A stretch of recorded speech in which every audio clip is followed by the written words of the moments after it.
Hello again, folks. Welcome to number 24. No. And I'm out at Donner Park again, picking mushrooms. So there you go, Oran. There's a mushroom for you. Nearly got him. Okay, so this week will be the sort of last of the instructional videos. I've been keeping this very general. I'll talk a wee bit more. I will be doing a video next week and I'll talk a wee bit more there, but I've been keeping it very general. From here on in, things will be tailored to certain groups, okay? So for short form, I'm bringing you up to a point where beyond which it gets a wee bit involved, and most of you actually haven't been there at that point before. So I'm only going to work up to that point. And for long form, I'm just going to do something a wee bit different, introducing to some of you a new principle in a pretty basic part of the form that you would have practiced plenty of times, okay? So I'm going to start as usual with short form. Okay, so we're going to look at it from where we left off last week. It's single whip. Okay, so we're in this position here, just looking at the routing first. So there's a half step, we sit back, and we step into the empty stance on the ball of the foot. Now from here, we're going to step out and putting the foot down diagonal and turning the hips diagonal. And then we're going to bring our weight into that. We're going to straighten the leg and we're going to kick with the heel into the diagonal. We're then going to come down into an empty stance on the heel. And then we're basically going to shift the weight, pull this foot round with us, so we've got a bow stance into the diagonal, okay? Now you might want to look at that from another direction, okay? So if I do the single whip from straight ahead and try and get onto a bit of flat ground here, okay? So half step, sit back, empty stance, okay? So we're stepping out, turning the hips, so hips will be diagonal, the foot will be diagonal, and then we're going to straighten the leg and we're going to kick with the heel, and then from there we're going to come down into an empty stance on the heel, and then we're going to shift the weight, putting that foot round, so we end up facing into the diagonal. Okay, so now we've covered this before, but we're just looking at a wee bit more detail here. So from here, single whip, and that's where we're leaving it. This is the move called boxing the opponent's ears. Okay, great name. So here, as we do the half step, just looking at the hand here, okay, this arm will fold, and as we sit back, we'll step in, and the hands will pass. So this one just cuts straight out the centre, the left one, so the right one straight out, about throat height, the left one palm at the side, palm up. And then we're going to step out into the diagonal, and the left hand is going to come over top of the right. Okay? And then what happens is I step in and straighten up, as the hands will just pass, and we'll kick to the heel. And then as we come down, to bring the fists into the hips, we're in an empty stance there. And finally, as we come forward, those hands just come up. The left foot will pull around slightly. So that's your position, more or less level with your own ears, and trying to keep the shoulders as relaxed as possible, so you're not like this. So the shoulders, elbows slightly down, and as you can see, the hands were to meet there. That's the way that the knuckles are sort of facing each other. Okay. So again, just looking at that from an instructional point of view. So there's our single whip. Okay, so looking at the hand as we do the step, following it as it comes over the shoulder, and then stepping in, left hand palm up at the hip, right one just cuts out. I did a push there, but that's just a cut. You'll see it from the other direction when I do it. Now when I step out into the diagonal, left one comes up and then just turns, and the hands separate as I straighten, and then I do the kick with the heel, and then I come down into this empty stance, hips at the side, and finally bring the weight forward into this double spike position. Okay, so I'm going to do that from a different angle, and again talking through it. So from single whip, facing this way. Okay, so we look at the hand, do the half step. As we sit back, this arm's folding, and then we step in. Left hand, as you can see, palm up at the hip, the right one just straight out like this. And then we're stepping out into the diagonal. This one comes over the top, and then turns, we separate, and we kick with the heel, and then we come down into this position, and then finally double strike, just pulling that left foot round slightly as you go forward. So we'll leave it there in terms of sequence. Okay, so again in short form, if you haven't quite reached this point, give it a shot. It's not, what comes later is maybe needs a wee bit more one-to-one and me being there. Not necessarily, you can still try it out, but up to this point, it's not as challenging as what's coming later. So give it a shot, even if you haven't reached that point. So 2 more times, and in silence. Okay. So actually, you'll do it facing this way first.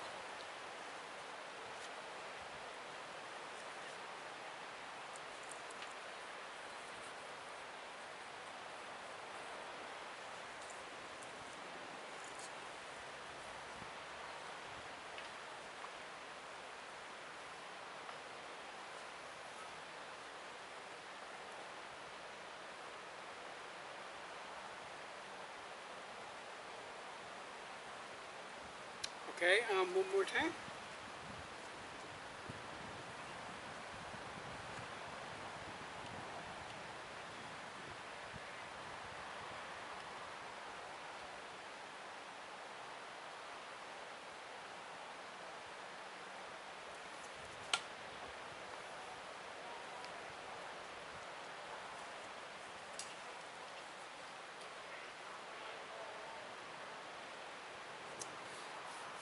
Okay, so that's your short form, and I will have a brief video next week, just an overview of what we've been covering the last few months.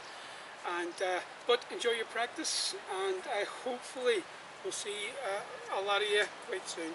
Okay, hopefully things are looking as if they're moving forward a wee bit, but let's not tempt fate. So folks, all the best.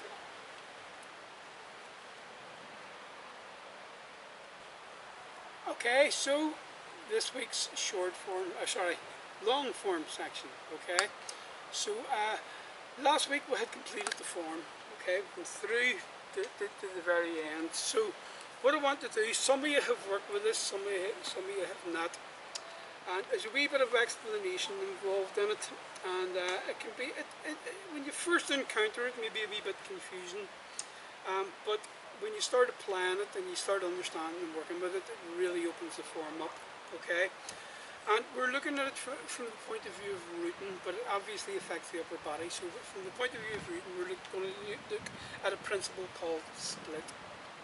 Okay, so how to explain split? There's a lot of split going on in different aspects of the form, but the one you would learn first is how it affects the root of the form. Okay, now this is going to sound a wee bit confusing if you haven't done this before, but at any given time in the form, like when we're in postures, for example, so like bow stance, okay, at any given time of the form and you're in a bow stance, 2/3 of the weight, in this case in the left, 1/3 back. Okay, now when you're using split, what you're thinking then is, yes, that weight apportionment, but actually the push in the legs, the pressure between the legs is equal.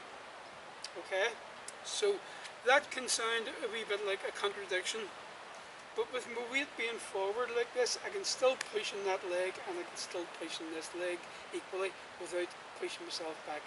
Okay, and the thing about split is to keep yourself rooted. So we're going to look at how split works in a section you're going to be really familiar with, which is grasping the sparrow's tail. Okay, And where you would look at it from, we would look at it probably from double ward off.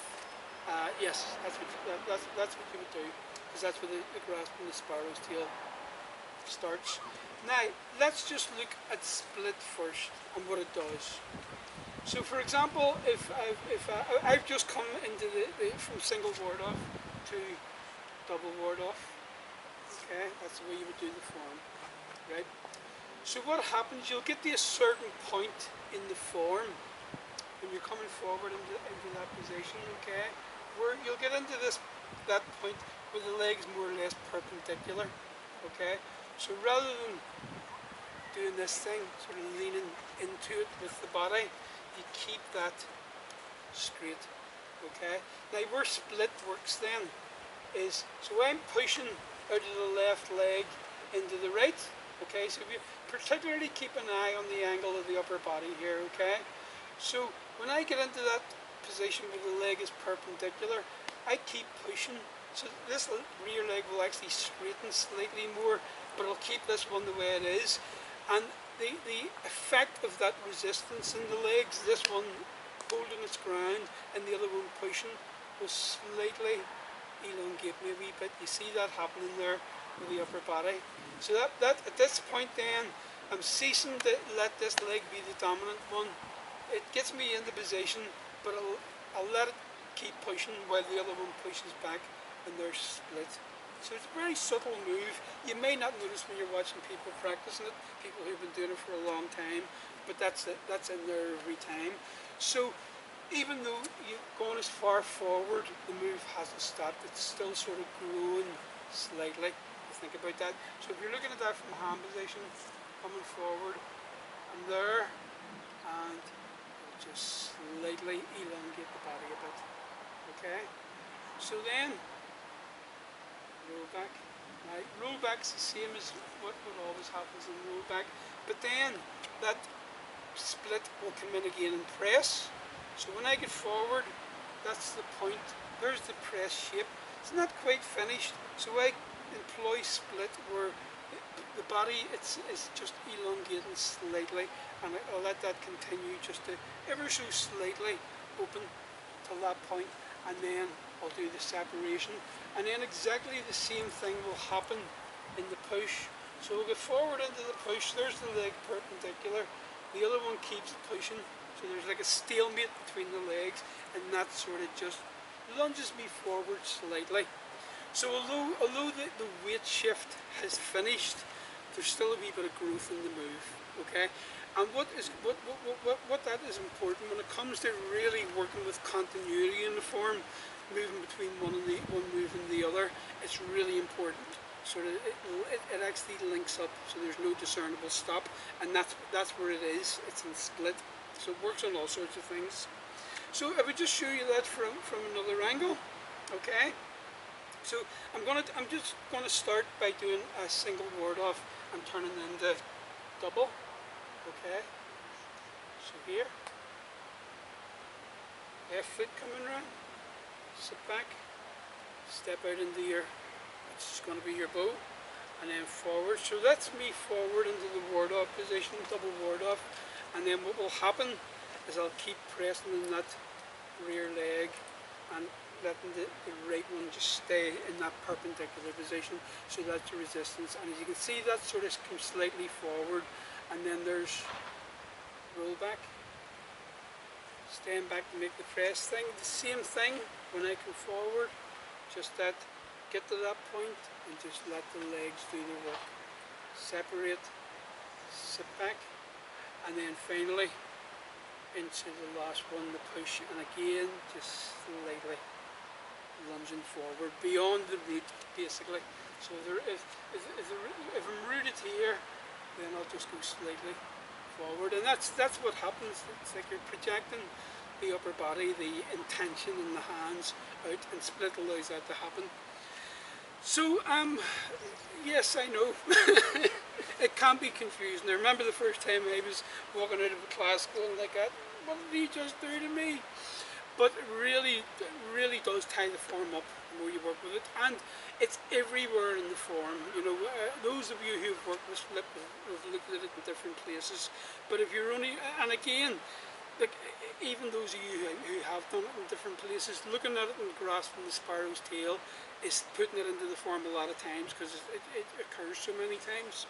So I'm going to do it one more time from each direction, and then we'll leave it there. There's only so much you can say about it. It has to be felt. Okay? So, there's me in the double ward off position. Right. So actually, starting from single, so as we can get the split done in that move.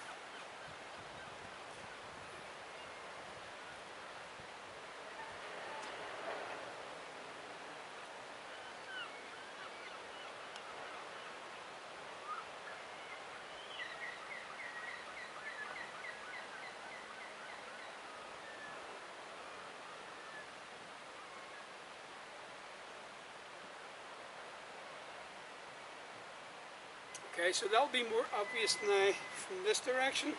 So again, facing away from you to do single and then go into double.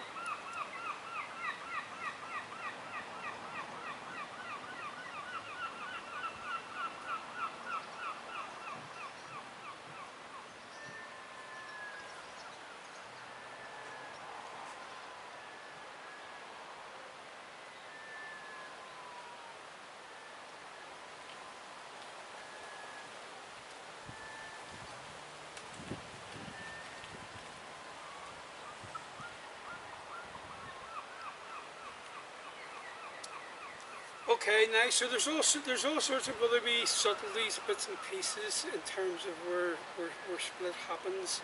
The interaction in the legs, which comes when you start practicing. I'm not going to try and put too much into it, but the real result of split is it makes the legs a wee bit more active.